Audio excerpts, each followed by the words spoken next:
पूर्व प्रधानमंत्री भारत रत्न श्रद्धेय अटल बिहारी वाजपेयी जी की जयंती के अवसर पर आज भाजपा कार्यालय धौलपुर पर भाजपा जिला अध्यक्ष सत्येंद्र पारासर के नेतृत्व में उनके चित्र के समक्ष पुष्पांजलि अर्पित कर उनका भावपूर्ण श्रद्धांजलि अर्पित की और संगोष्ठी का आयोजन किया गया। इस अवसर पर भाजपा नेता डॉक्टर शिवचरण कुशवाहा, जिला उपाध्यक्ष धीर सिंह जादौन, मुकेश शर्मा, अविनाश शर्मा, पूर्व उपाध्यक्ष वरिष्ठ नेता राजीव रस्तोगी, जिला मंत्री और कार्यक्रम प्रभारी हरेंद्र सिंह राव, शहर मंडल अध्यक्ष मुस्ताक कुरैशी, कोटी मंडल अध्यक्ष विशाल सिंगल, अशोक पचौरी, हेम सिंह बघेल, फैजल खान, ब्रजमोहन शर्मा सहित अन्य पदाधिकारी व कार्यकर्ता मौजूद रहे। धौलपुर से उमापाल की रिपोर्ट। जिले के पदाधिकारी एवं वरिष्ठ कार्यकर्ता अटल जी एक अटल ही थे। यहाँ भी वो थे, जो भी काम करते थे वो अटल के रूप में करते थे। धौलपुर से चूंकि ग्वालियर के रहने वाले थे, धौलपुर से खास उनका स्नेह था। यहाँ पर भारतीय जनता युवा मोर्चे का एक अधिवेशन हुआ था जिसमें धौलपुर भरतपुर के अंदर था। उस समय अटल जी महाराणा स्कूल में आकर के मंच से संबोधित किया था। पूरे धौलपुर और भरतपुर के डिस्ट्रिक्ट के खचाखच भरा हुआ वो ग्राउंड और उनकी स्पीच इतना आनंद आया लोगों को कि दूर दूर से लोग आकर के उनको धन्यवाद ज्ञापित किया। इसके अलावा रेलवे स्टेशन पर यहाँ के लोगों ने उस समय जो सक्रिय लोग थे, मैं भी भारतीय जनता युवा मोर्चा राजस्थान का प्रदेश का उपाध्यक्ष था, उसके नाते मुझे भी अवसर मिला। माननीय स्वर्गीय दामोदर लाल जी और महारानी साहब ये सब उनको छोड़ने स्टेशन पर 14 तारीख को गए, 14 मई को। और यही नहीं, माननीय सरदार जगदीश सिंह जो एमएलए थे, उनका निधन होने के बाद उनको पुष्पांजलि देने के लिए स्पेशली वो धौलपुर आए और धौलपुर से निकलते हुए वो ग्वालियर की तरफ गए। कचौड़ी उनको बहुत पसंद थी और उन्होंने जब स्पीच दी थी उस स्पीच में कहा था कि मैं जब कभी सड़क पर रुक करके टिकिया खा लेता, अब तो उस पर भी पाबंदी है। कभी कभी घोंट भी लेते थे, अब हम वो भी नहीं घोंट पाते। भंग के विशेष शौकीन थे वो। तो इस तरीके से विनोदी स्वभाव के थे।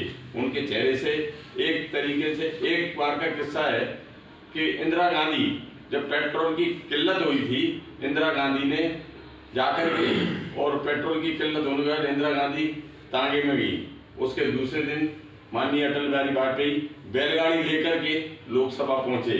उन्होंने इस बात का जवाब दिया कि आप अगर तांगे में जा सकते हैं, तांगा तो भी वो चलता है, तो हम बैलगाड़ी में जा सकते हैं। ये देश कैसे चलेगा? इसलिए पेट्रोल की किल्लत है और पेट्रोल इतने दाम बढ़ा दिए हैं, उस नतीजे से उस हिसाब से आपको उनके दाम घटाने चाहिए। एक विरोध का एक स्पेशली उनका अलग ही नजरिया था। जब वो लोकसभा में बोलने खड़े होते थे, विपक्ष भी उनकी भाषणों को सुनने के लिए लालायत रहते थे। विनोदी स्वभाव का होने के नाते बीच बीच में जनता भी उनके भाषणों का आनंद लेती थी। ऐसे हमारे अटल बिहारी वाजपेयी थे।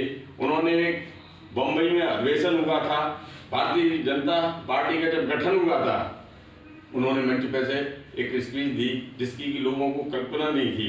उन्होंने कहा था कि अंधेरा छटेगा, सूर्य निकलेगा और कमल खिलेगा। और वास्तव में आज उस कमल रूपी भारतीय जनता पार्टी के निशान है, वो खिल रहा है, पूरे अपने यौवन पर है, अपने यौवन के साथ साथ चरम पर है। और इस समय देश के अंदर चारों तरफ कमल की लहर सी चल रही है। किसी को उम्मीद नहीं थी कि इस तरीके से ये हो सकता था। विपक्ष के होने के नाते इंदिरा गांधी, नेहरू एवं जो भी नेता थे उस समय के तत्कालीन, उनका सम्मान करते थे। बहुत ही उनके पास अपना कुछ नहीं था। उन्होंने स्पीच में कहा था कि मेरे पास मेरी एक अटैची और 2 जोड़ी कपड़े हैं, इनको लेकर यही मेरी धन और संपत्ति है। ऐसे हमारे अटल बिहारी वाजपेयी हैं। उन्हीं के कदमों पर चल करके हमारे आज की जो पीढ़ी है उनसे शिक्षा ले रही है और शिक्षा लेने के साथ सब कुछ देश के लिए और अपनी पार्टी के लिए समर्पित है। जो आज का कार्यकर्ता है इतना समर्पित है, उनकी जो भी व्यक्तित्व है उससे प्रेरणा लेकर के इस देश को आगे बढ़ा रहा है और देश को मजबूत कर रहा है।